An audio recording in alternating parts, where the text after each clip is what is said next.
remercions Tim Cooper et Étienne Breton, Francesca, qui, en dépit des grèves, rejoint Paris et parmi nous, et Étienne, que je laisserai au sein à Valérie de vous présenter. Si vous n'avez pas encore vu l'exposition, courez vite, revenez au musée jusqu'à dimanche. L'exposition est ouverte jusqu'à dimanche. Et nous étions avec Annick Lemoine, Étienne Breton et Pascal Gilbert, commissaires de l'exposition. Et je vais laisser à Valérie suivre la présentation.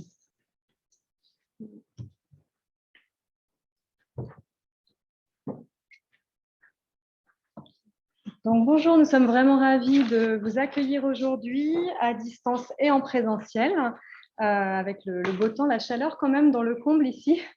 Mais nous sommes donc au musée et je vais dire un mot très rapide du GIS Sociabilité, donc, que vous connaissez peut-être maintenant, puisque nous co-organisons avec le musée Cognac-G qui nous accueille ce cycle de conférences qui est organisé donc, en parallèle de l'Expo Boilly. Donc le GIS Sociabilité, c'est un groupement d'intérêt scientifique qui rassemble des partenaires universitaires et d'autres partenaires et qui a pour but d'explorer les sociabilités du long XVIIIe siècle. Donc, sur différents aspects, différentes disciplines. Donc, ce que nous avons entamé depuis déjà quelques années avec le musée, c'est ce partenariat qui nous permet vraiment de mettre en avant, surtout avec les représentations et au fil des expositions du musée, les thématiques qui sont liées aux pratiques de sociabilité pendant la période du long XVIIIe siècle. Alors, ce qu'on appelle le long XVIIIe siècle, pour les chercheurs sur cette période, c'est vraiment long, puisqu'on est sur 2 siècles. C'est 1650-1850. Voilà, donc très rapidement, j'ai l'honneur aujourd'hui, le plaisir d'accueillir nos 2 conférenciers. Alors, je vais essayer de vous montrer les 2. Bon, Monsieur Breton est un peu sur le côté, mais il sera au centre tout à l'heure.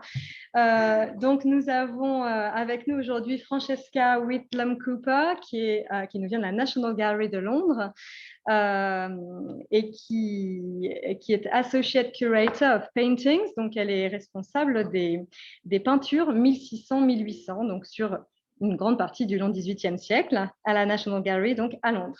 Elle y a assuré le commissariat des expositions Poussin and the Dance en 2021, également Boilly, Scenes of Parisian Life 2019, et Kanyashi's Repentant Magdalene, a Baroque Masterpiece from the Northern Simon Museum en 2017. Elle a reçu son doctorat du Courtauld Institute of Art en 2015, ayant écrit une thèse au sujet du pastel au XVIIIe siècle. Et aujourd'hui, donc, elle va nous parler de Boilly, les boulevards et la sociabilité des rues. Elle a contribué elle-même au catalogue de cette exposition. Je vais présenter tout de suite notre 2e conférencier, qui est le co-commissaire de l'exposition actuelle au musée Cognac-G. Je vous rappelle qu'elle se termine dimanche, donc si vous avez la possibilité de venir la voir avant la fermeture, c'est vraiment une magnifique exposition. Donc, Étienne Breton est expert en tableaux anciens et du 19e siècle. Il est président de la société d'expertise et de conseil Saint-Honoré Art Consulting basée à Paris. Il est aussi, avec Pascal Zuber, le spécialiste de l'œuvre de Louis-Léopold Boilly et récent auteur du catalogue raisonné de l'artiste, publié en 2019. Il est bien sûr commissaire scientifique de l'exposition, comme je vous l'ai dit, cette exposition Boilly, chronique parisienne, actuellement au musée. Donc, nous allons commencer par entendre Francesca, qui nous fait le plaisir de parler en français aujourd'hui. Voilà, donc n'hésitez pas à garder vos questions pour la fin de cette séance et ils auront le plaisir de vous répondre en anglais et en français sans problème. Merci Valérie pour cette gentille introduction et bonsoir tout le monde. Mes remerciements aussi à toutes et à tous au musée Cognac-G et au GIS pour la possibilité de m'adresser à vous ce soir. C'est vraiment un grand plaisir d'être ici pour donner cette conférence au sujet de Boilly et la sociabilité des rues. Comme Valérie a dit, je vais parler en français, mais il faut dire qu'entre la pandémie et un congé maternel, ça fait pas mal de temps depuis ma dernière présentation en français. Donc, je vous prie d'excuser les petites erreurs dans ce que je vais dire pendant les prochaines 20 minutes. Comme nous savons, grâce à la magnifique exposition ici, Louis-Léopold Boilly a mené une longue vie pendant une période extrêmement tumultueuse. Arrivant dans la Paris de l'Ancien Régime, il a créé ses dernières œuvres sous la restauration de Louis-Philippe. Il n'a pas simplement survécu à la Révolution, mais en plus, il a prospéré grâce aux changements profonds qu'elle a suscités dans le monde des arts. Tout au long de cette carrière, Boilly était témoin de la vie parisienne, soit à l'huile, soit au crayon, soit dans les milliers de petits portraits qu'il a peints de ses contemporains, soit dans ses scènes de genre. Paris et les Parisiens étaient son grand sujet. Donc, cet aspect de son œuvre était si important que nous avons appelé l'exposition à la National Gallery en 2019. C'était la première exposition consacrée à Boilly en Grande-Bretagne. Boilly, Scenes of Parisian Life, scène de la vie parisienne. Ici, on a Chronique parisienne. Donc, vous voyez, c'est un artiste qui est vraiment très lié à cette ville de Paris. Ce soir, je vais me concentrer sur une partie particulière du Paris de Boilly, c'est les scènes du boulevard et la manière dont il dépeint les rues comme endroit d'une nouvelle sociabilité au début du 19e siècle. Ça, c'est juste une petite image de l'expo à Londres. Le premier tableau sur lequel je voudrais discuter ce soir est celui-ci, La Marche incroyable, peinte par Boilly vers 1797. Pour moi, ce tableau joue un rôle extrêmement important dans le développement de l'art de Boilly. Comme nous avons tous vu dans l'exposition, il a commencé sa carrière parisienne en peignant des scènes d'intérieur, beaucoup plus comme les tableaux que vous voyez ici. Donc, des petites toiles de format horizontal avec 2 ou 3 personnages qui jouent avec des parallèles clairs au théâtre, des rôles. Donc, l'amant caché ou le mari trompé, la jeune fille au cœur brisé. Et la plupart de ces scènes se déroulent dans les intérieurs de l'aristocratie, donc c'est-à-dire dans des hôtels particuliers, avec, comme vous voyez ici, des boiseries, des tableaux, des robes de soie, des objets de luxe. Donc, le monde dépeint par Boilly au moment de son arrivée à Paris, c'est un monde assez clos, interne, souvent c'est le monde de l'élite. Et avec la Révolution, tout ça change. Donc, dans l'art de Boilly, nous voyons une transition du caractère domestique, intime, confiné de ces tableaux aussi, à l'infini spectacle des rues parisiennes.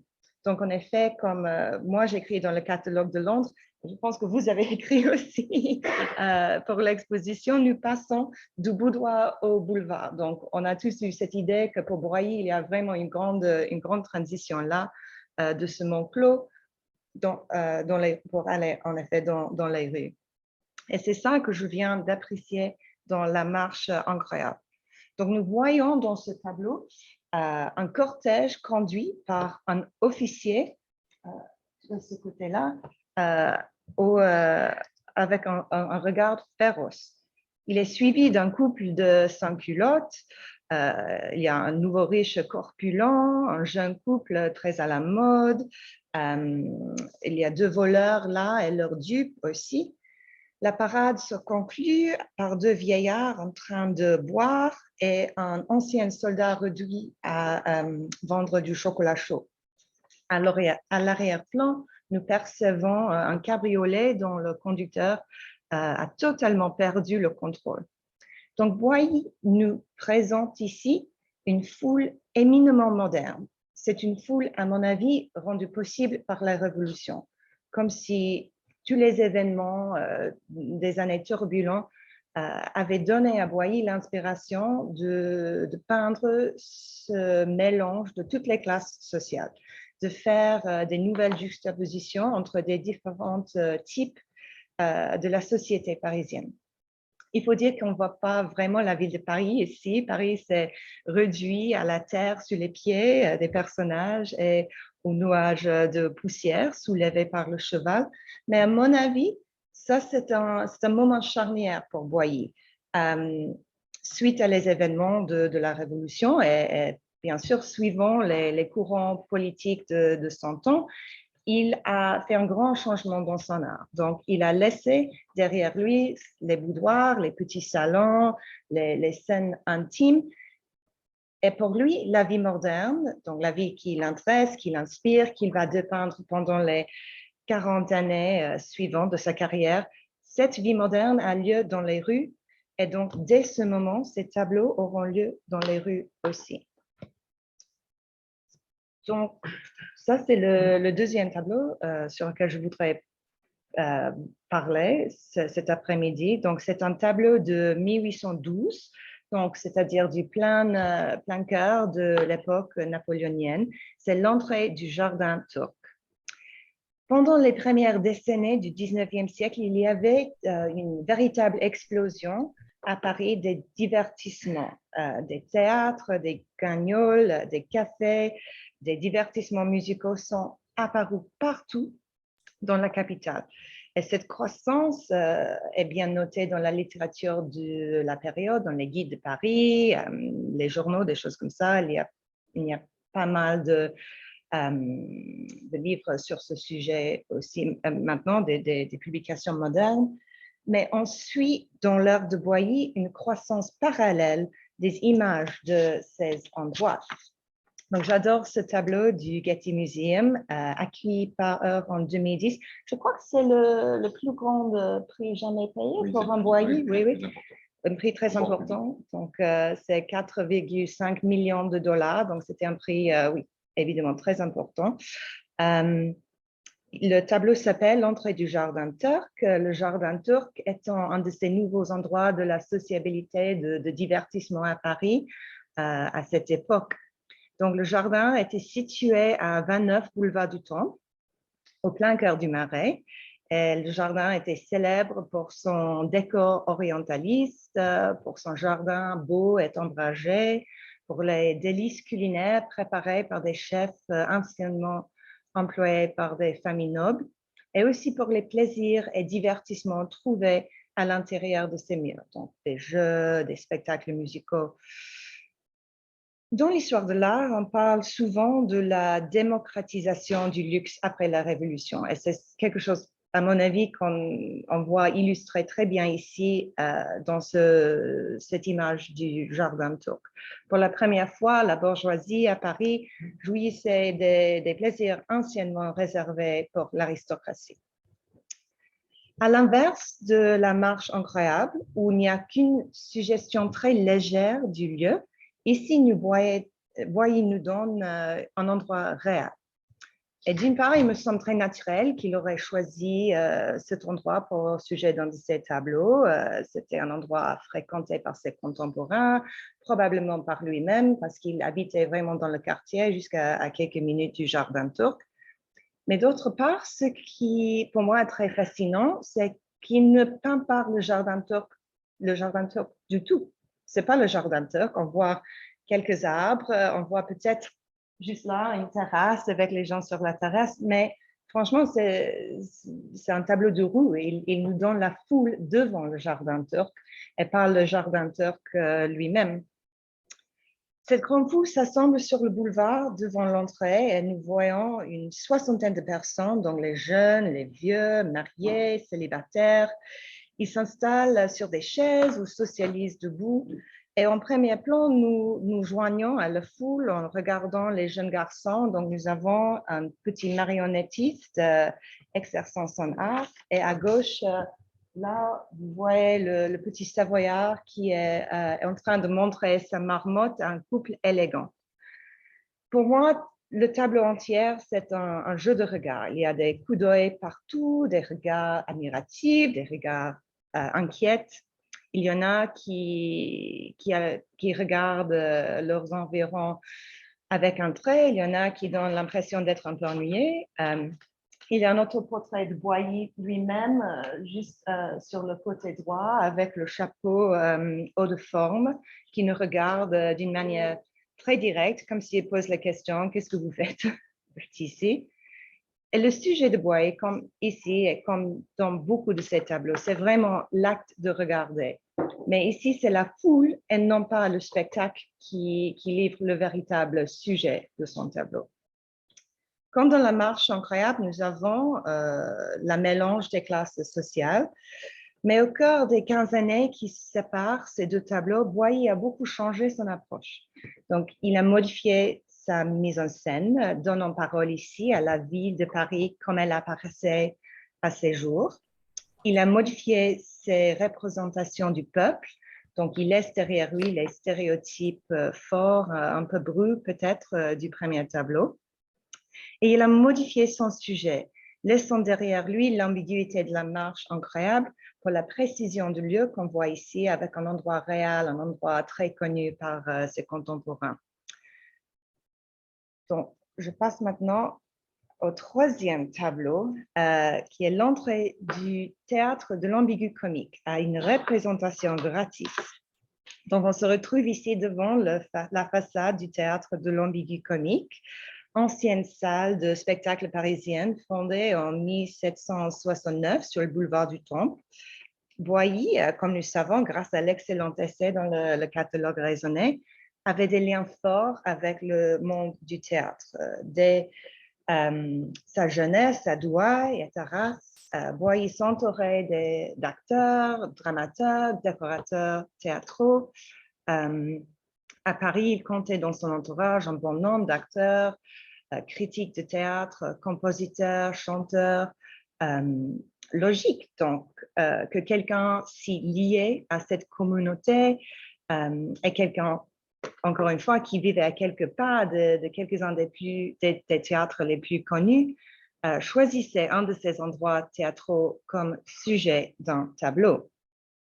Mais comme dans l'entrée du jardin turc, il y a un renversement, parce que ce n'est pas un spectacle qui forme le sujet du tableau de Boilly, c'est la foule. Encore plus de 20 ans après ses premiers essais sur ce thème. Donc, au cœur du tableau, on trouve un enchevêtrement plein de fureur. C'est clairement comique, avec les muscles saillantes des hommes qui poussent contre l'autre pour gagner l'entrée. Il y a un homme qui se trouve par terre entre les jambes d'un autre. J'adore, il y a un seul pied nu là qui sort de la mêlée. Je me demande toujours où est l'autre pied nu. Les genoux fléchis et les coudes saillants de ceux qui tentent fébrilement d'entrer dans le théâtre trouvent leur écho dans les bras croisés des autres gens qui les regardent. Donc, c'est un sujet chaotique, mais à mon avis, une composition assez élégante. Pour ma part, ce tableau forme un contrepoint fascinant avec l'entrée du jardin turc. Dans ce dernier, on voit des bourgeois qui se conduisent d'une manière propre, polie, assez formelle. Ils s'amusent, mais seulement d'une certaine manière. Ici, par contre, c'est la libération. On n'a pas l'impression que ces gens sont soucieux des regards des autres ou des règles ou de la politesse. Il faut penser aussi à l'endroit où Boilly a montré ce tableau pour la première fois, c'est-à-dire au salon du 1819, où la foule devant l'ambigu comique qu'on voit dans le tableau se serait répétée dans le salon. Nous savons que les expositions de salon étaient pleines du monde qui bousculait vraiment comme dans le tableau. Donc, c'est peut-être un peu comme un miroir entre le tableau et l'environnement de l'exposition.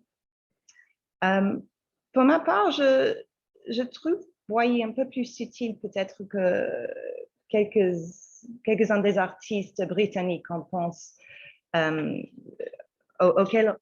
qui on pense dans cette période. Donc, lui, il n'est pas un Hogarth ou un Rowlandson, ce n'est pas la satire si acerbe qu'on trouve dans l'art britannique.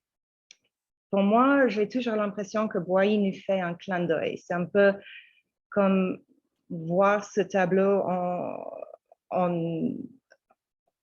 on voit des gens qui nous rassemblent. On parle souvent avec Boilly de cette question de est-ce qu'il a un grand maître, est-ce qu'il a un petit maître, est-ce qu'il a un grand petit maître.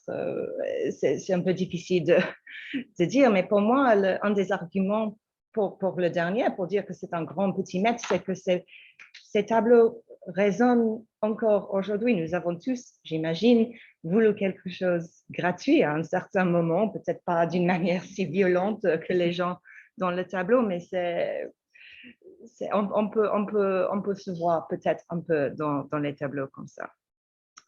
Le dernier tableau sur lequel je voudrais parler, c'est la scène du carnaval. C'est le plus grand tableau parisien de l'art de Boilly. C'est son dernier tableau parisien. Et à mon avis, c'est son dernier chef-d'œuvre, peint en 1832 à l'âge de 71. C'est un tableau qui me tient à cœur parce qu'il appartient à la Ramsbury Manor Foundation, une fondation créée en Grande-Bretagne pour garder ensemble la collection d'un homme d'affaires britannique, Harry Himes, qui au cours de sa vie a fait une des plus grandes collections de Boilly du monde, hein, une des plus importantes, il faut dire. Celle de Wallace. Oui, une des plus importantes. Voilà, d'où ce tableau vient. Oui, c'est vrai, vous avez raison. Donc, pendant sa vie, M. Himes a gardé cette collection ultra secrète, donc personne n'avait le droit de rendre visite à sa maison, personne ne savait, ou peut-être Étienne savait, mais les autres ne savaient pas exactement ce qu'il achetait, ou c'était impossible presque de publier des images, des tableaux qu'il achetait, c'était tous ultra secrètes. Il avait un marchand à Londres qui parlait seulement de mon client, avec beaucoup de théâtralité. Mais après son décès en décembre 2015, moi et quelques collègues de la National Gallery ont été invités à voir cette collection. Et c'était autour de la collection de Harry Himes que j'ai construit mon exposition en 2019. Donc ici, nous avons un après-midi d'hiver et nous nous retrouvons sur le boulevard Saint-Martin, donc entourés par des pierrots et des religieuses, des aristocrates en perruque, des costumes de l'Ancien Régime. Je vais peut-être vous montrer un détail parce que l'écran n'est pas énorme, comme ça vous voyez un peu les détails. C'est le carnaval et Boilly s'est donné un travail énorme pour situer sa scène pas à Venise, mais dans son quartier parisien. Donc, nous sommes devant le théâtre du boulevard de Saint-Martin et il a précisé chaque partie de l'architecture avec des traits au crayon noir visibles à l'œil nu. Il y a deux écoles de pensée par rapport à la scène de carnaval.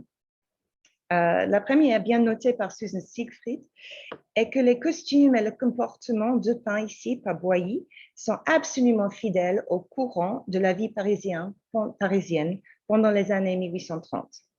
Donc, Balzac lui-même a noté ce phénomène. Il a écrit « Chacun sait que depuis 1830, le carnaval a pris à Paris un développement prodigieux. » Donc, sous la monarchie de Juillet, les costumes, les masques et les déguisements jouaient un rôle très important dans la vie sociale à Paris. Et donc, on peut regarder le tableau de Boilly comme un tableau qui est vraiment, qui représente une réalité historique avec tous ces costumes, ces déguisements.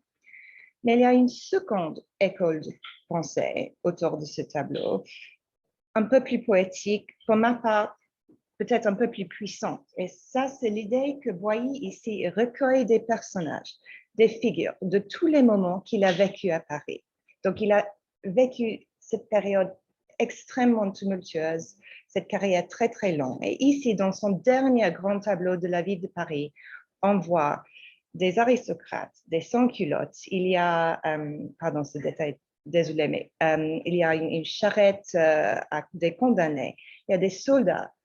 Mais il y a aussi des bourgeois, il y a le bas peuple, il y a les familles ordinaires. Donc, comme toujours, Boilly fait de ce tableau un répertoire, si vous voulez, de toutes les classes sociales, Mais ici, avec le sujet du carnaval, il se jette dans le passé aussi. Il peut historiciser un peu. Le carnaval lui permet de faire ça. À mon avis, ça, c'est vraiment sa lettre d'amour à la ville de Paris et au spectacle parisien qu'il a documenté si assidûment au cours de sa carrière. Donc, c'est un tableau très important, très beau, et c'est vraiment magnifique. C'est ici dans l'exposition. Donc, pour conclure, j'espère que dans les tableaux que je vous ai montrés ce soir, vous verrez la sociabilité prenant des formes nouvelles au début du 19e siècle. Il y avait des nouveaux endroits de la sociabilité, il y avait des nouvelles juxtapositions, et Boilly les a documentées. Pour Boilly, la sociabilité n'était plus le domaine réservé à l'intérieur, ni le domaine d'une seule classe sociale. Donc, les échanges, les divertissements, les jeux, les fracas ont quitté le boudoir et maintenant ils ont lieu à vue de tous sur le boulevard. En parlant du 19e siècle, nous connaissons tous, je pense, l'idée du flâneur de Baudelaire ou de la comédie humaine de Balzac, mais ce que je vous propose, c'est que Boilly est un peu le précurseur de quelques-uns de ces idées, que lui, il parvient à visualiser la sociabilité de son époque charnière. Donc, je vous remercie et je vais céder la parole à Étienne qui va parler maintenant. Je viens passer cette ligne.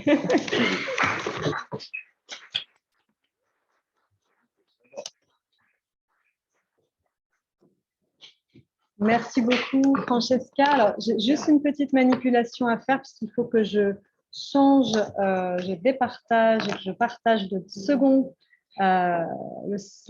présentation. Donc, oups, c'était l'autre. Voilà. Hop. Donc, je suis là. Ok. Alors, Do you know how to make it full screen? No, it's and then I'm moving. Ok, donc, oups.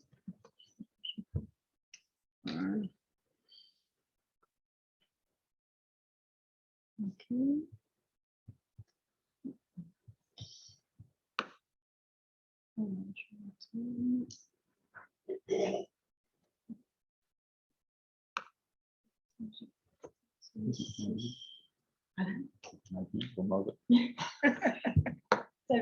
Voilà.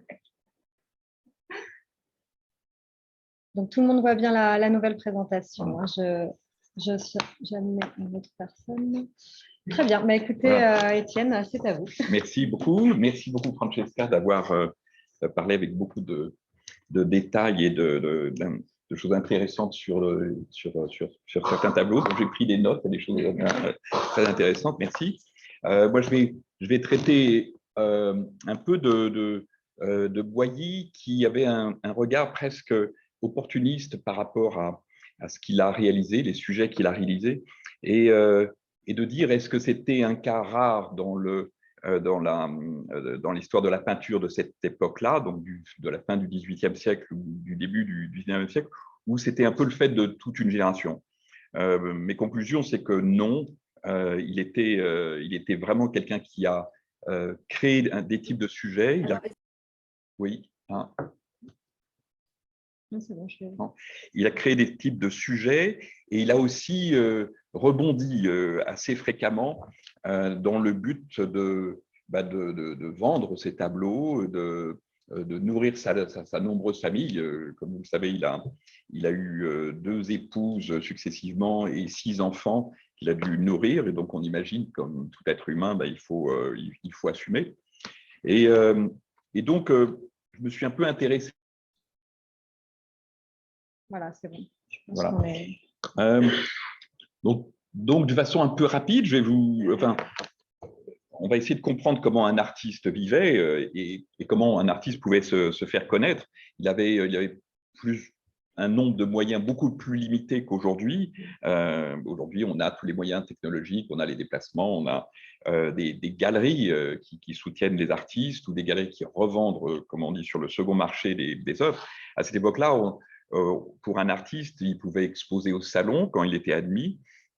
il pouvait montrer ses tableaux dans différentes foires, dont celle du Pont-Neuf, où il pouvait se faire connaître grâce à l'intermédiaire de gravures d'interprétation. C'est-à-dire que l'artiste se faisait graver ses compositions et du coup, ces compositions étaient plus connues par le fait qu'il y avait un nombre de tirages qui permettait de faire connaître ces œuvres.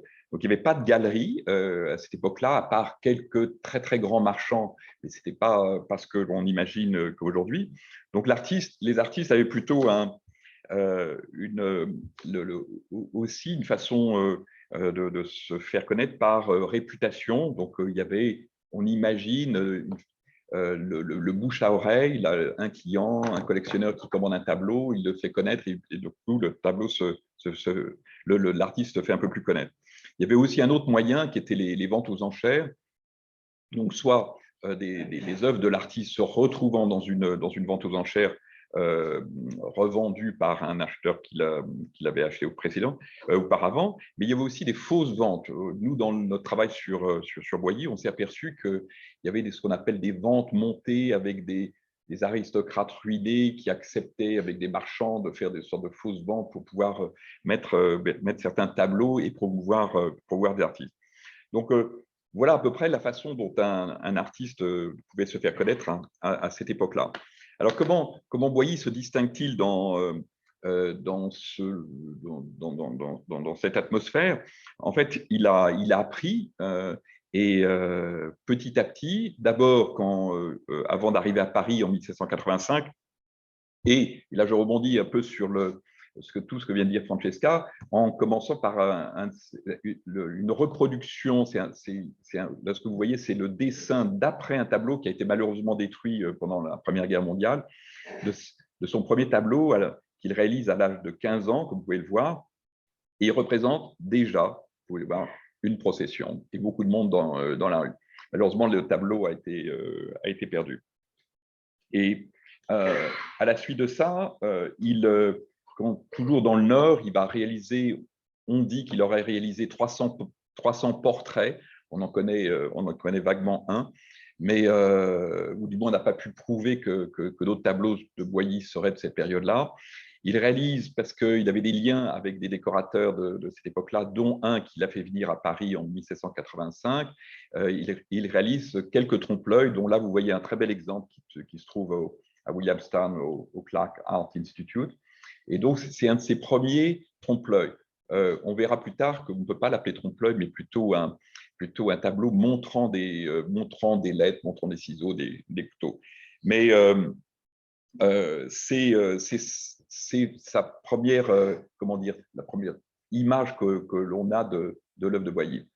Par la suite, en arrivant à Paris, il va gagner une certaine célébrité en faisant des scènes de genre, des scènes essentiellement d'intérieur, des scènes avec qu'on appelle des scénettes ou avec une connotation de temps en temps érotique, et qui vont le rendre célèbre dans un milieu d'une clientèle aisée, bourgeoise, voire aristocratique, et qui auront un complément tout à fait naturel et un développement qui va permettre de faire gagner sa vie, qui sont les estampes qui ont été très, très populaires à cette époque-là. En parallèle de ça, il va réaliser quelques portraits, quelques paysages et de nouveau quelques trompe-l'œil.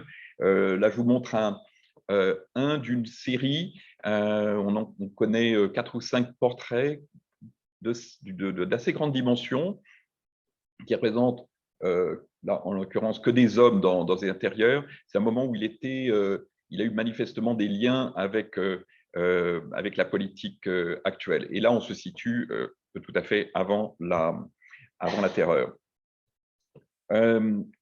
Après la terreur, justement, on a un retour au calme. Il est remarié, donc comme je vous l'ai dit, il aura 6 enfants, donc il a besoin d'avoir des revenus et des revenus réguliers. Il continue et il développe particulièrement sa clientèle bourgeoise. On est dans une période où la bourgeoisie a augmenté en nombre de façon très importante à Paris, tout autant que la population.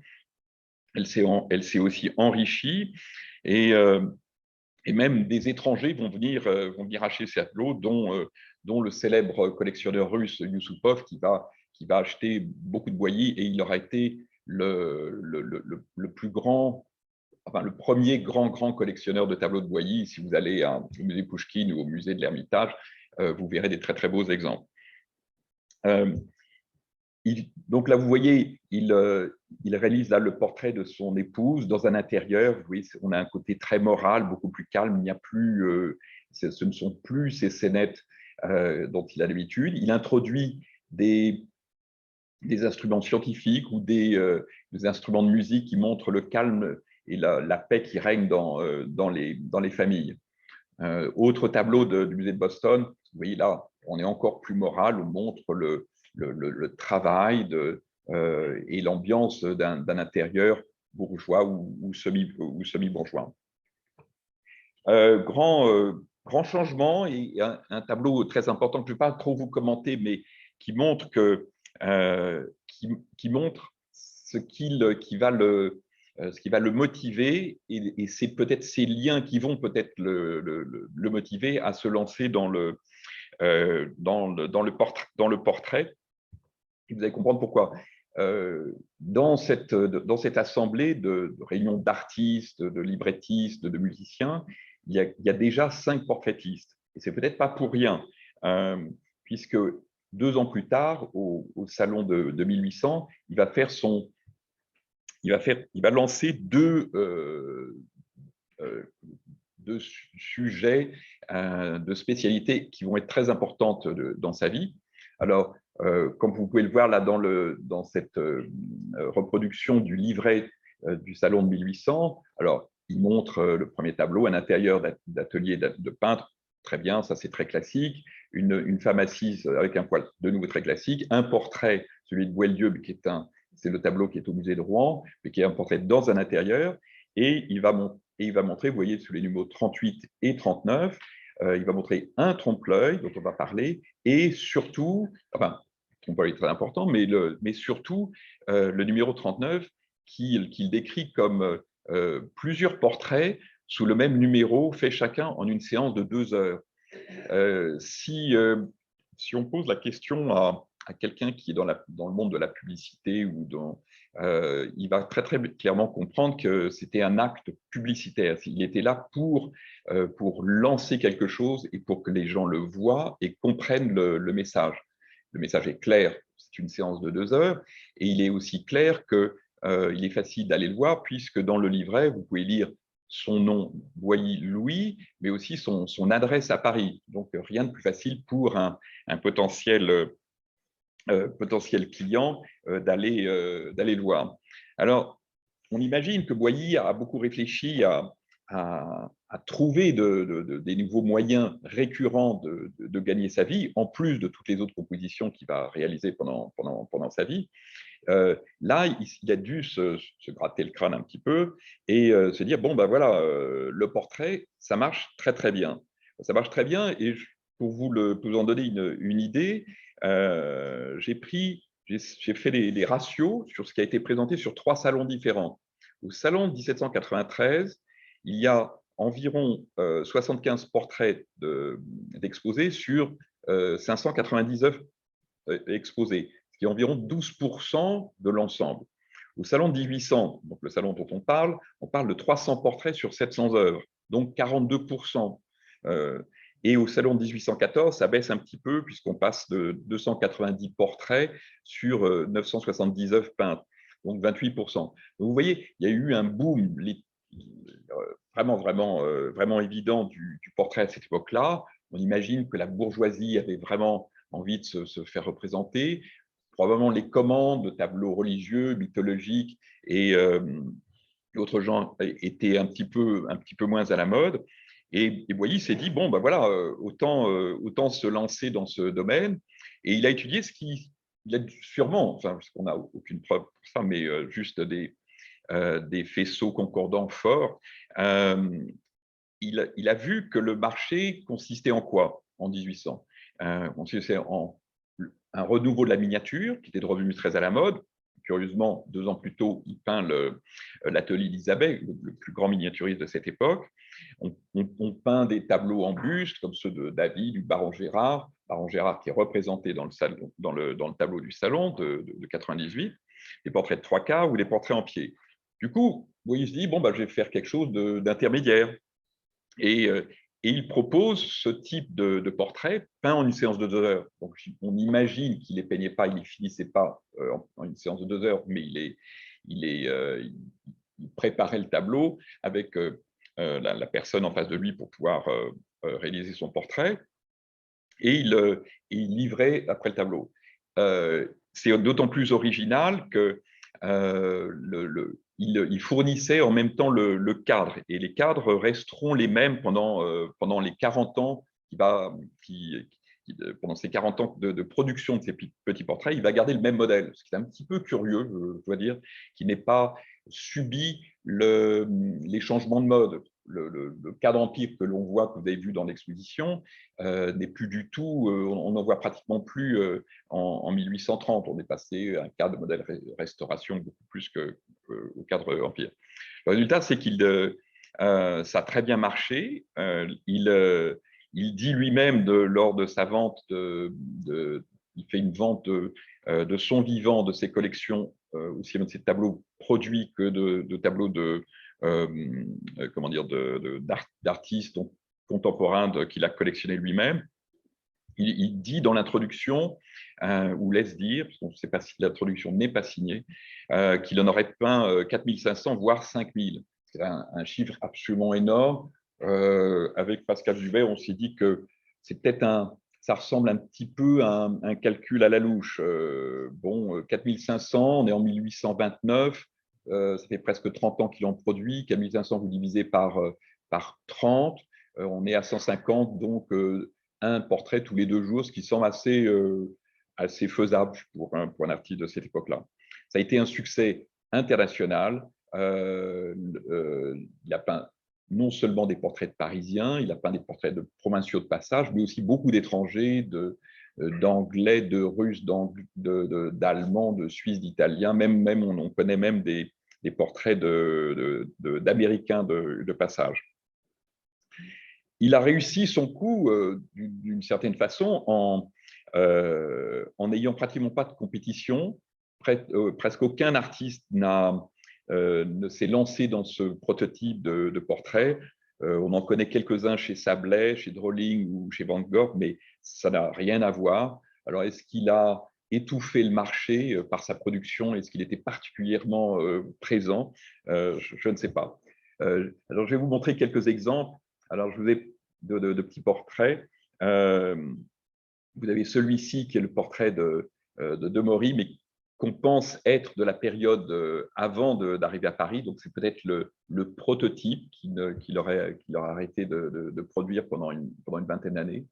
Et puis là, je vous montre l'un des 2 tableaux qu'il aurait exposé au salon, même s'il a des dimensions différentes, vous pouvez le voir.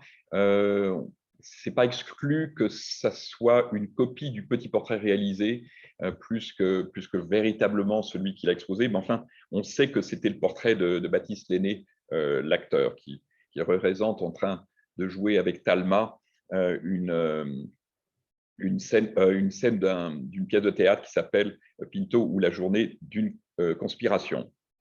Autre chose qu'il a développé au même moment, c'est le trompe-l'œil. Le trompe-l'œil, comme vous l'avez peut-être lu, c'est un terme qui est nouveau. On a découvert que c'était un terme qui n'était pas connu avant Boilly et surtout avant le salon de 1800. Et si de nouveau il donne comme titre trompe-l'œil, c'est de nouveau pour lancer quelque chose. Et il va lancer ce modèle, c'est un peu une gageure, c'était quelque chose de très étonnant, hein, parce qu'il est allé extrêmement loin dans la tromperie du spectateur. Et d'ailleurs, vous pouvez voir son autoportrait sur le tableau lui-même, où il se moque du spectateur qu'il a bien trompé. C'est pas un cadre, c'est pas un tableau ni un empilement de dessins dans un cadre avec la vitre cassée, c'est bien un tableau qui va du cadre jusqu'au morceau de verre et aux 17 ou 18 dessins empilés les uns sur les autres. C'est un genre qui va développer. Après 1800, il va réaliser toutes sortes de trompe-l'œil différents. Il y aurait des trompe-l'œil à l'imitation de la gravure. Vous avez des trompe-l'œil de portraits en grisaille. Alors, attendez, non, je ne voulais pas faire ça. Et il va en réaliser une quarantaine. Donc, ça a quand même été un genre qu'il a beaucoup développé, pas forcément vendu, puisqu'on connaît même un tableau que vous avez peut-être vu à l'exposition qui s'appelle Après le souper, où on voit dans son propre intérieur toute une série de tableaux accrochés qu'on pensait au départ être des gravures accrochées, mais on a réalisé que c'était très probablement des trompe-l'œil à l'imitation de la gravure accrochés dans son propre intérieur. Et on l'a pu le prouver, puisque dans son inventaire après décès, il s'en trouvait un certain nombre. Je vous montre ce qui est intéressant, c'est qu'il fait des trompe-l'œil de trompe-l'œil, en fait. Vous voyez ce tableau qu'il expose au Salon 1798, donc 2 ans avant son fameux tableau. Donc, le tableau existe, on le connaît aujourd'hui, et au milieu de sa composition, il va montrer cette gravure. Eh bien, ces gravures, on ne l'a pas retrouvée et on pense qu'elle n'a jamais existé. Donc, il a inventé un trompe-l'œil dans le trompe-l'œil qui est une chose assez étonnante. En parallèle, et quelques années après, et c'est sûrement dû au très fort intérêt de Boilly pour la science, et en particulier l'optique, et ce stress qu'avaient beaucoup d'artistes, qui était de savoir comment reproduire et comment diffuser leurs œuvres, toujours pour des raisons commerciales. Boilly va probablement être le premier à être en contact avec un des frères André, qui étaient 3 frères qui ont racheté le procédé que Sennfelder avait inventé, qui était la lithographie. La lithographie était inventée en 1797 et les frères André rachètent le brevet à Sennfelder 2 ans plus tard pour 2000 florins, qui était une somme absolument colossale. Donc, ça veut dire qu'on voyait déjà ce que pouvait en tirer la personne qui allait lithographier. Dans un premier temps, la lithographie n'était pas du tout faite pour les artistes, mais plus pour reproduire soit des partitions de musique, soit des affiches de théâtre. Mais on imagine que les artistes ont tout de suite compris l'intérêt de la lithographie, parce que ça leur permettait, au lieu de faire interpréter leur composition par un graveur, ça leur permettait de réaliser directement sur la plaque lithographique leur composition. Là, comme vous pouvez le voir sur cette image, Boilly réalise le portrait de cet autre artiste allemand qui s'appelle Sussmil et qu'il réalise en 1802. Chose intéressante, c'est que Boilly réalise cette lithographie le 9 juin, puisqu'il la date, comme vous pouvez le voir, du 9 juin 1802, sachant que l'un des frères André, Frédéric André, obtient un brevet pour 10 ans pour ce qu'on a appelé une nouvelle manière de graver et d'imprimer. Il l'obtient en février de la même année. Donc, vous voyez, c'est très, très proche et ça montre vraiment à quel point Boilly était au fait de beaucoup de choses scientifiques et des modernités de son temps. Boilly va s'arrêter, curieusement, il va faire une lithographie de ce qu'on connaît en 1802. La lithographie a eu beaucoup de mal, d'une façon générale, à se développer à Paris. Il y avait une grande concurrence entre les graveurs à cause de problèmes de corporation et les futurs imprimeurs lithographes. C'était un autre monde corporatif. Et il y a eu beaucoup de combats pour pouvoir faire en sorte que la lithographie existe, et on connaît très très peu de lithographie avant 1816, mais à partir de 1816-17, beaucoup d'artistes très importants tels que Géricault, tels que Girodet vont s'emparer de cette découverte. Boilly va reprendre cet art et donc De nouveau, on peut reparler de récurrence de revenus, ce qui était important pour lui parce qu'il s'était aperçu que ce n'était pas toujours facile de vendre ses propres tableaux. Et il va réaliser, comme vous pouvez voir, une série de 95 planches qu'on intitule les grimaces, où il représente les Parisiens, les gens qui pouvaient voir avec tout leur côté comique, leur côté attendrissant, leur côté avec un aspect bienveillant, comme vous pouvez le voir. C'est 95 grimaces plus 80 autres lithographies d'un genre différent, avec toutes sortes de scènes de tout genre, ont eu un grand succès. Et au point que très rapidement, on s'est aperçu qu'il y a eu des diffusions et des retirages à l'étranger, dont des retirages en Italie. Donc, vous voyez, au lieu de mettre les époux assortis, c'est écrit en italien, je ne saurais pas traduire époux assortis en italien, ou en Allemagne, ou en Angleterre. Et même, on a découvert qu'en 1825, donc peu de temps après le lancement en 1822 de cette série d'hélioctographies, on retrouve des versions éditées à New York chez un imprimeur lithographe. Donc, c'est vraiment très intéressant. Malheureusement, on n'a pas beaucoup trouvé de renseignements sur ces relations avec les imprimeurs qui ont travaillé avec lui. On n'a pas trouvé de contrat. On sait qu'évidemment, c'est inscrit sur les lithographies qui travaillent avec Delpech, avec Aubert et beaucoup d'autres. Alors, il utilise aussi, là, comme vous pouvez le voir, des sujets très contemporains. Là, on parle de la vaccine, ça nous concerne tout, en 1827, parce que c'était un sujet important par rapport au vaccin antivariolique qui avait été inventé par un Anglais, Mr. Jenner, et qui a eu du mal à être accepté en France. Comme quoi, vous voyez que le vaccin et les Français, ça pose un problème.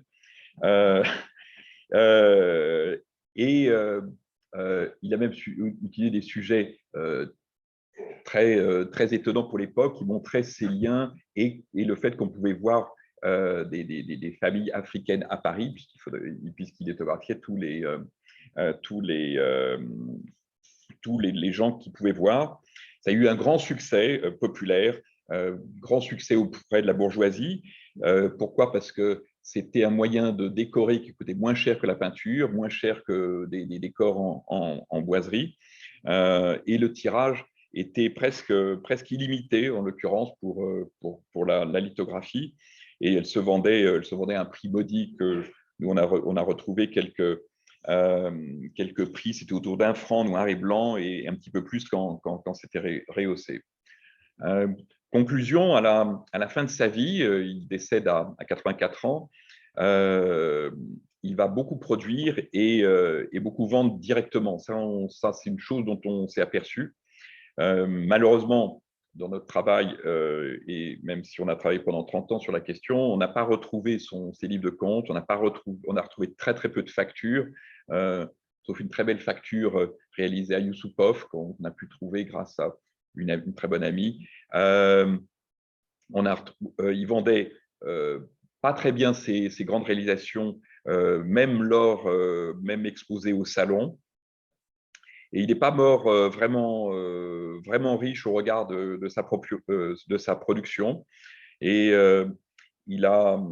mais ce dont on est presque sûr aujourd'hui, et pour définitivement conclure, c'est qu'il a eu un peu comme une rente sa production d'estampes et de petits portraits. Voilà. Merci beaucoup.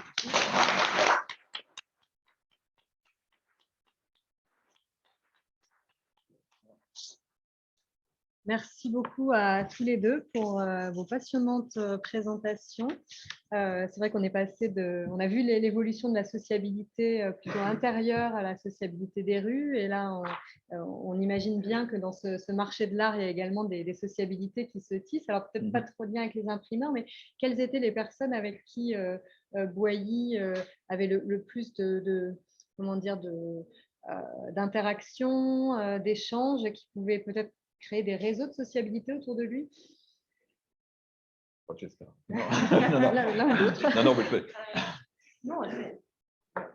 Beaucoup avec le monde du spectacle. Ça, on s'est aperçu non seulement par les portraits que l'on connaît, mais par les ventes après décès de ces mêmes artistes. On a retrouvé beaucoup de tableaux de Boilly. Par exemple, l'artiste Simon Chenard, qui est un de ses grands amis, si on regarde sa vente après décès, je crois qu'il avait une vingtaine de tableaux de Boilly. Donc, c'était ça sûrement un des grands moyens de vendre et de diffuser ces tableaux. Bon, la bourgeoisie parisienne était abondante et nouvellement riche, peut-être pour plein de raisons, dont les guerres révolutionnaires ou napoléoniennes, et ont beaucoup, je ne sais pas commandé, on n'a jamais eu de preuves comme quoi il y a des commandes très précises d'œuvres de Boilly, mais il y a dû y en avoir, mais, sauf Calvet-Lapalin.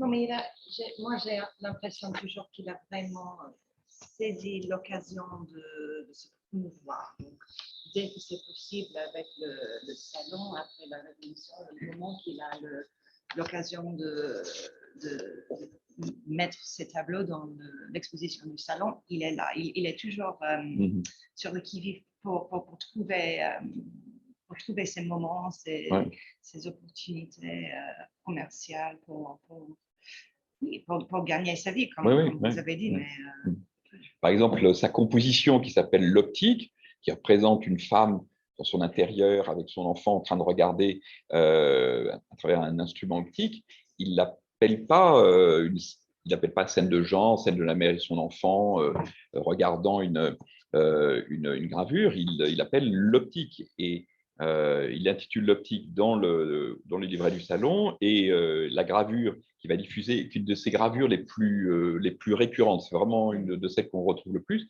Mais il l'intitule L'Optique, ce qui est un fait quand même très, très rare. Peut-être lié aussi au monde de la révolution industrielle, de la révolution scientifique qui est en train de s'opérer à ce moment-là.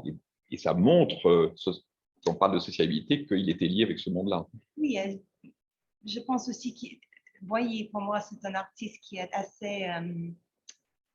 j'ai l'impression qu'il est assez intelligent avec son temps et son effort. C'est-à-dire qu'on a souvent un tableau d'un sujet, on trouve qu'il a fait un deuxième, un second en grisaille, par exemple. Et après, il y a des gravures. Et peut-être il y a aussi des dessins. Donc,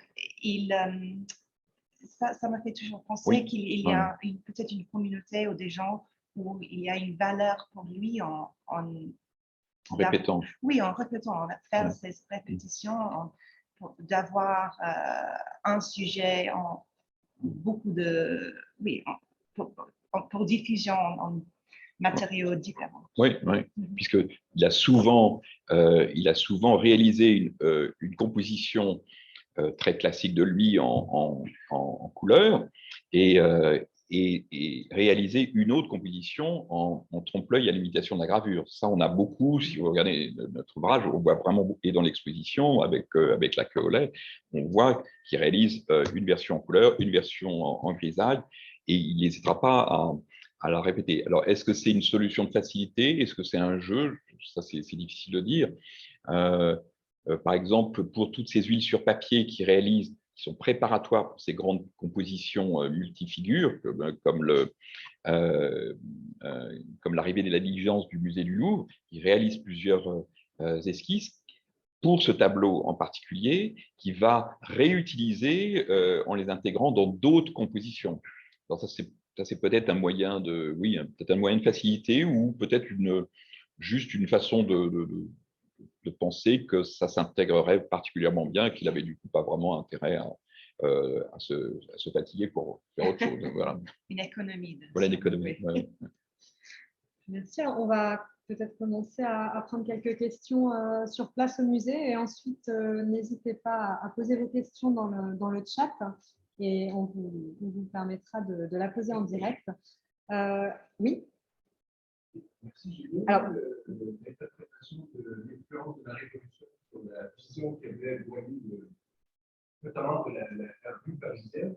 Et je me demandais, le développeur de la médaille, est-ce que, par exemple, pendant la Restauration, les acquis révolutionnaires sur de la est-ce qu'il va perdre cette avec une légitimité. Est-ce qu'on peut le revoir, par exemple, dans la restauration au salon de Boigny, ou c'est seulement pendant la période napoléonienne où il a cette résonance en fait, avec les élites artistiques et familles. Alors, je vais peut-être juste répéter la question, parce que je ne sais pas si elle a été entendue. Peut-être faudra que les personnes s'avancent un petit peu. Est-ce que la célébrité, la réputation en fait, de Boilly est propre à la période donc, napoléonienne, ou est-ce qu'à d'autres moments, bon, j'ai un peu réduit la question, mais il a eu une résonance, ses œuvres ont eu une résonance, ou est-ce que c'était vraiment propre à la période?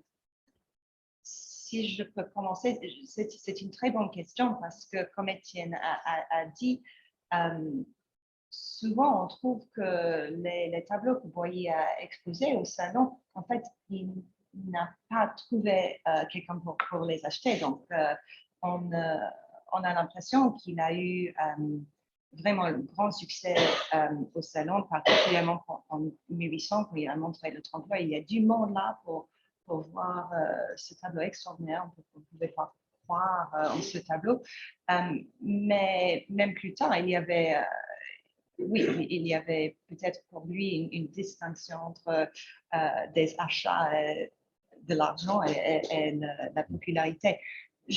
Moi, j'ai l'impression que c'était pas seulement pendant la période napoléonienne, il a continué à exposer, même jusqu'aux années quoi. Jusqu'en 32. 32. 32, oui. 32, c'est le dernier. Voilà.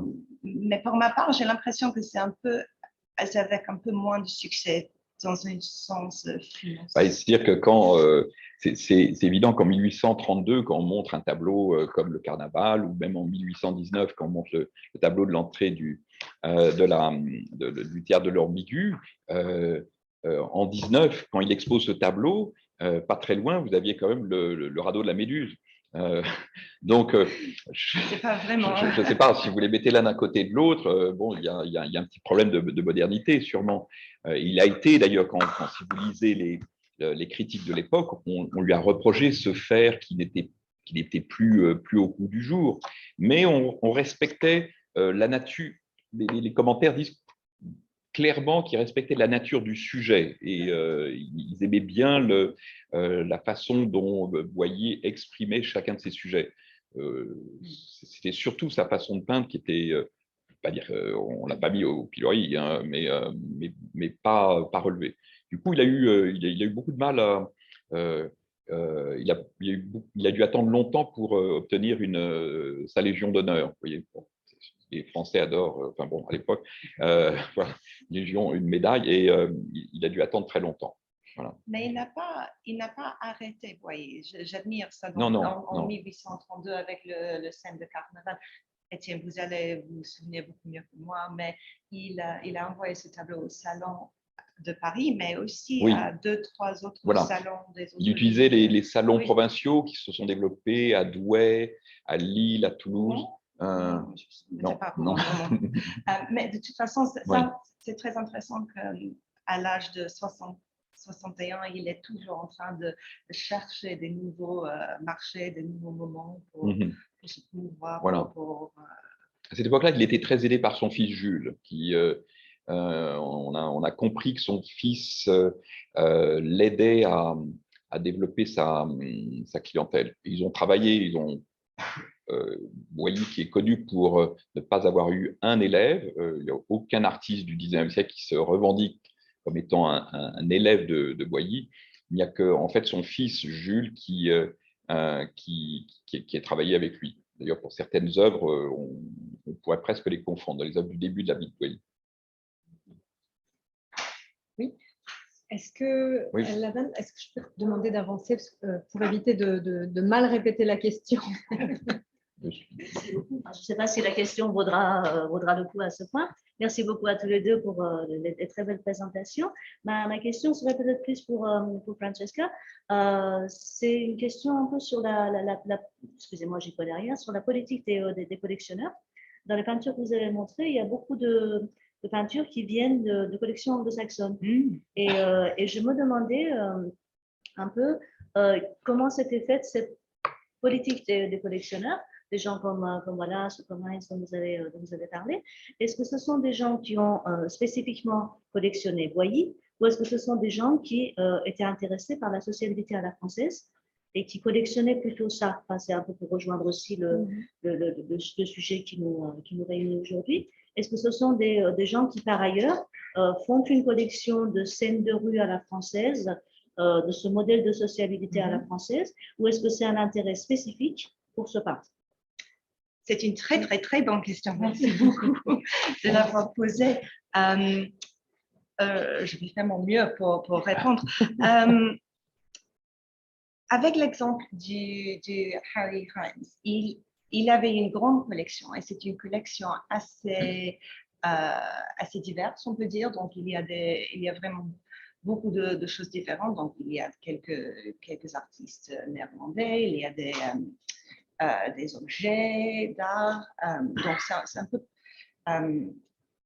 on imagine que c'est un peu son goût particulier à lui, ce qui lui intéressait au moment qu'il il achetait des choses. Mais ce qui est intéressant, c'est que Boilly joue un rôle très important dans cette collection privée. Donc, Boilly, c'est l'artiste le plus représenté dans cette collection. Donc, ça, pour moi, c'est très intéressant. C'était très intéressant d'aller à Ramsbury Manor et de regarder comment les Boilly étaient accrochés, installés dans la maison avec ces objets, mais aussi avec, si je me souviens, il y avait aussi une collection de teddy bears dans une des chambres. Donc, c'était vraiment quelqu'un qui vivait avec sa collection. Dans le cas de Richard Wallace, je ne sais pas si c'est vraiment qu'il aimait la sociabilité à la française en particulier, mais évidemment, au 19e siècle, l'art français avait vraiment un moment, particulièrement en Angleterre. On parle souvent du marché de l'art qui, au 18e, c'était vraiment à Paris. Au 19e siècle, c'était plutôt à Londres, mais les Britanniques étaient très intéressés par l'art français, ce qu'ils pouvaient acheter. Donc. Mais si on revient aux 3 plus grands collectionneurs de Boilly dans le passé, c'est pas des Français. Il y a eu des Français, mais pas beaucoup. Il y a eu son grand ami dont je viens de vous parler, Simon Chenard, mais c'est essentiellement Yusupov. Yusupov, lui, il a collectionné essentiellement l'art contemporain français, en plus de l'art français antérieur. Et il achetait parce qu'il aimait se faire.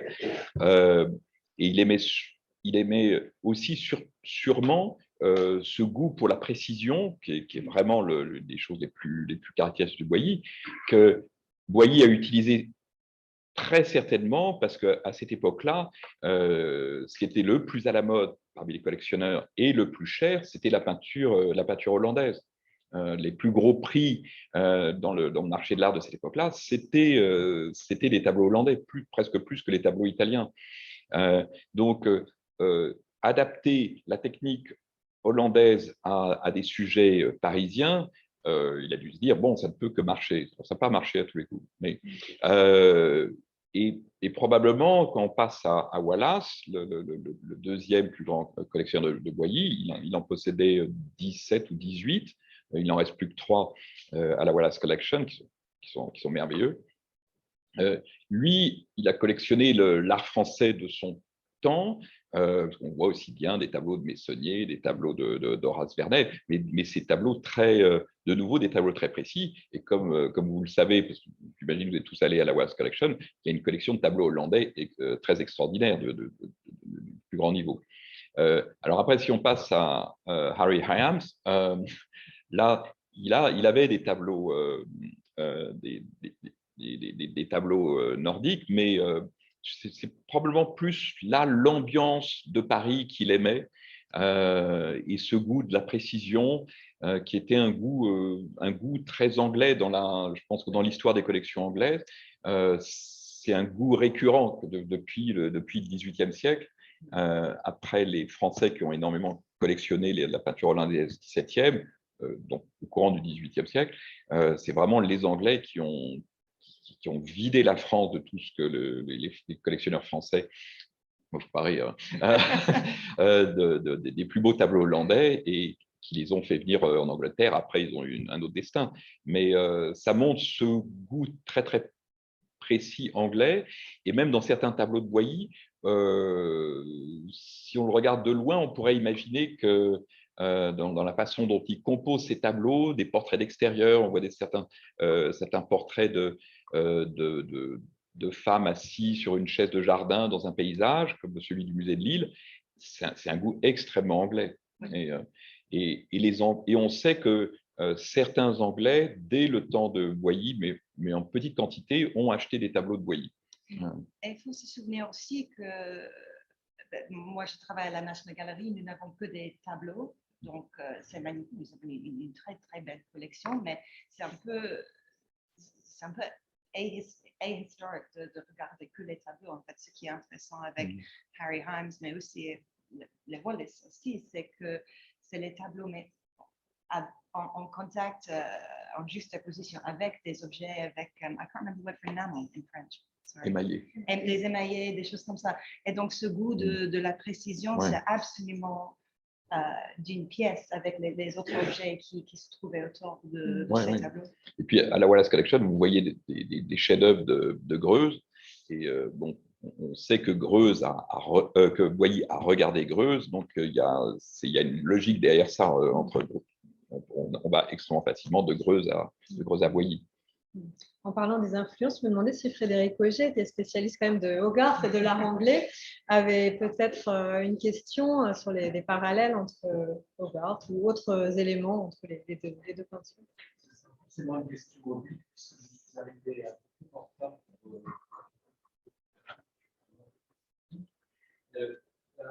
La question que je me posais un peu plus, cet intérêt pour les scènes de rue, finalement coïncide avec ce moment où les gens de la rue achètent de l'art qui doit être accessible, c'est-à-dire pas du grand art. Il y a quelque chose de circulaire dans cette production d'un art pour un nouveau public qui se met à acheter de l'art et qui est finalement très différent du public traditionnel, élite, du grand art. Il semble qu'il y a un emballement à la fin du XVIIIe siècle de cette production. On retrouve aussi en Angleterre. En plus, en Angleterre, c'est surtout l'art de la caricature, et autres, qui fournissent une nouvelle iconographie à un public qui des romans aussi, qui ne s'intéresse pas, qui n'a pas accès, qui ne souhaite pas accéder au grand art, d'abord parce que financièrement c'est inaccessible, ensuite culturellement c'est trop plein de références à des choses qu'ils ne connaissent pas. Donc il semble que se développe une sorte de schisme là, deux mondes de l'art. Oui, mais on a appelé ensuite art populaire, mais à mon avis, ce n'est pas le bon terme, par rapport au grand art. Mais c'est peut-être, nous n'avons pas une image, mais ça me fait penser vraiment au musée métropolitain où il se trouve un merveilleux tableau de Boilly, et c'est tous les gens qui sont allés au salon pour voir le sacre de David. Donc, à l'arrière-plan, on a le sacre de David, un des plus célèbres tableaux du monde à ce moment.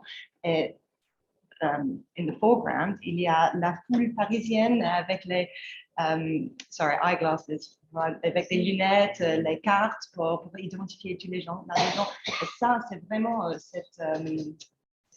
cette distinction entre, et j'imagine pour son public, le plaisir de regarder un tableau de Boilly, c'était un peu de se trouver là-dedans, de voir des gens, des vrais Parisiens, des gens qui rassemblaient à vous. Oui, merci.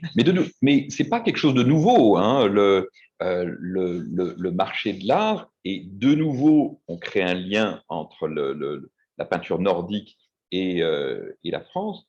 Au XVIIe siècle, les peintres flamands comme hollandais exposaient leurs tableaux dans les foires et à l'extérieur.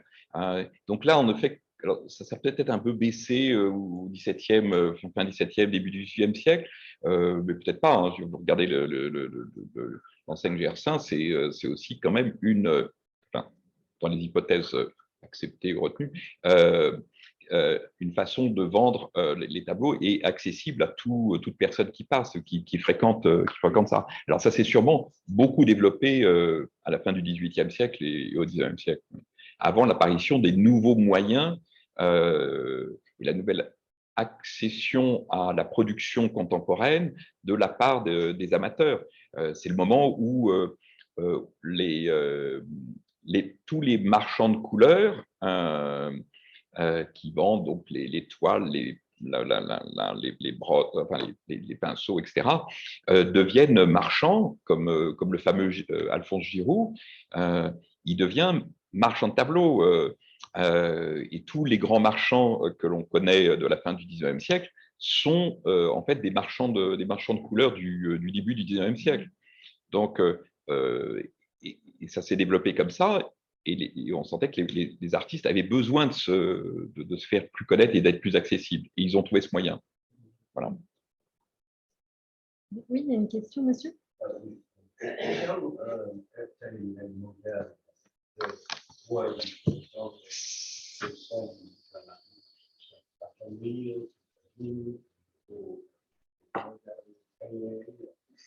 Quels étaient les modèles de Boilly dans les scènes de rue? Est-ce que c'était des inspirations de personnages de sa famille, des modèles payés ou des gens qui l'observaient?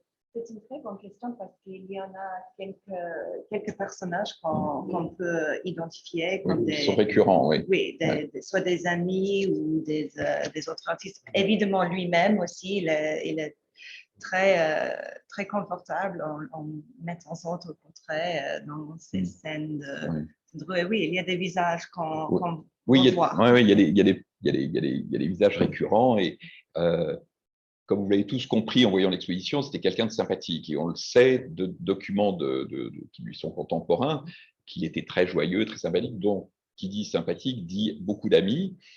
On peut très bien imaginer qu'il demandait à ses bons amis de venir poser, comme il a. Et on en repère certains. Chenard apparaît dans certains de ses tableaux. Ses enfants, sa famille proche, même son père. On les retrouve, on retrouve fréquemment. Mais il n'y avait pas de mal non plus à inventer des trognes, des visages sympathiques, des enfants. Les chiens sont très présents, les chats sont très présents. Alors, je ne sais pas si eux pouvaient poser, mais… C'est peut-être ça la raison pour laquelle les Britanniques aiment beaucoup Boilly. Il est très bon artiste des chiens, c'est vrai. Il y a des chats partout oui. dans tous ces tableaux. Le fait de se mettre en avant dans sa propre foi, c'est quelque chose qui commun à l'époque du XVIIe siècle. Ah non, c'était quelque chose de très… Enfin, de façon si récurrente, c'est quelque chose de très rare. Hein. Il y a toujours des artistes qui finissent par se représenter. On trouve peut-être plus à la Renaissance, où les artistes se représentent parce que ça forme une forme de signature. La mise en abîme avec les miroirs. Voilà. Ça, mais à ce point-là, non, ça c'est très unique. Oui. De manière si directe. Oui, parce qu'il vraiment, il vous regarde. Oui. C'est une forme de jeu, en fait, une forme de côté un peu performance et puis à la fois de jeu direct avec le public. Oui, parce qu'il se représente de temps en temps en regardant directement le spectateur, même celui qui observe le tableau, ou il se représente en regardant directement la scène. Dans le tableau de l'entrée du jardin, pas du jardin turc, il regarde directement, alors que le suivant, celui du théâtre de l'ambigu, il regarde la scène. Donc il y a deux attitudes différentes, peut-être avec deux idées différentes. Lui, il voulait être témoin, l'autre, il voulait transmettre. Est-ce que nous avons des questions à distance pour les personnes qui suivent en Zoom? N'hésitez pas à les poser. Il y a une autre comme là. Oui. Alors, oui.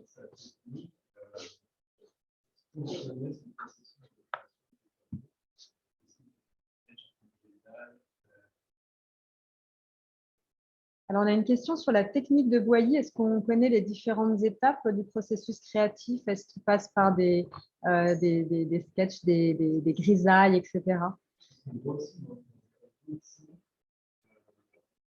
sketch qui est destiné à Oui. Alors, pour ce que l'on a découvert, c'est qu'il a fait un certain nombre de dessins préparatoires pour ces scènes de genre, donc là, qui reproduit après directement dans ces tableaux. Mais pour ces grandes compositions, donc celles que l'on classe dans les compositions multifigures avec une foule importante, très souvent, il réalisait un dessin préparatoire montrant plus ou moins toute la scène. Après, il réalisait quelques dessins pour des figures spécifiques et juste avant de réaliser son tableau en entier, apparemment, il faisait ce qu'on appelle des huiles sur papier, en le cas de papier calque, de 1, 2, 3 ou un peu plus de figures qui va transférer dans sa composition. Et très curieusement, et ça c'est un fait unique, assez unique dans l'histoire de la peinture de cette époque-là, c'est qu'il va réduire de façon différente ces esquisses pour pouvoir les intégrer dans ses compositions. Et ça, c'est quelque chose de très étonnant et on n'a pas très bien compris pourquoi. Alors, il utilisait, oui, sûrement des pantographes ou des instruments mécaniques pour être très précis. Comme vous l'avez pu le voir, il aime la précision. Alors, on a une question qui est posée par Claudine qui nous suit. Donc, elle demande si Boilly, hormis son évident humour personnel, s'il a eu chez lui des caricatures anglaises, est-ce qu'on les a retrouvées? Et est-ce que la proximité de l'île avec l'Angleterre, est-ce que cela a facilité sa connaissance de l'humour anglais, souvent plus rude et critique d'ailleurs que le sien? Ça, c'est une très bonne question. Pour ma part, je pense toujours à ses débuts à Lille, comment dire, plutôt vers l'art hollandais, comme Étienne a dit, parce que c'est vraiment ça sur lequel il s'oriente à Paris. Pour sa collection privée, je ne me souviens pas. Non, sa collection privée, il n'y a absolument rien d'anglais. L'art anglais n'était pas très présent à Paris pour des raisons évidentes. C'est que le marché, la production et les artistes français étaient extrêmement fortes. C'était que des portraits. Au XVIIIe siècle, voilà, c'est ça qu'on disait sur l'Angleterre, que les Anglais n'aimaient que des portraits. Les portraits, pas très bien. Bon. Donc, il y en avait un peu, mais les artistes français sont allés en Angleterre, mais comme Géricault et d'autres. Mais on n'a aucune preuve de la moindre œuvre d'art qui ait été entre les mains de Boilly, sauf à l'extrême fin de sa vie. C'est une des questions qu'on se posait. Il meurt en 1845. La photo a été inventée depuis quelques années et on aurait adoré avoir un commentaire de Boilly. Comment a-t-il réagi? Parce que la photo et Boilly, c'était juste son intérêt pour l'optique. Ouais, il nous aurait beaucoup intéressé d'avoir ses commentaires. Mais on a retrouvé un carnet de photos qui consiste en 11 photos réalisées par Talbot, ce grand photographe anglais qui prétend avoir inventé la photo. Je dis rien. Ouais. Et il vient à Paris en 1843, 2 ans avant la mort de Boilly. Il réalise ce petit carnet de 11 photos et qui consiste en 10 photos, 10 vues de Paris, mais la 11e, représente une lithographie de Boilly. Donc peut-être qu'il a sûrement vu les photos de son temps. De toute façon, l'invention de la photo a été commentée dans la presse. Il a forcément lu la presse. Est-ce qu'il y aurait d'autres questions ou commentaires ou extensions? À distance non plus. On a exploré beaucoup de thèmes qui ont tourné autour de la sociabilité du marché et également du marché de l'art. C'était vraiment passionnant. On peut les remercier nos conférenciers aujourd'hui.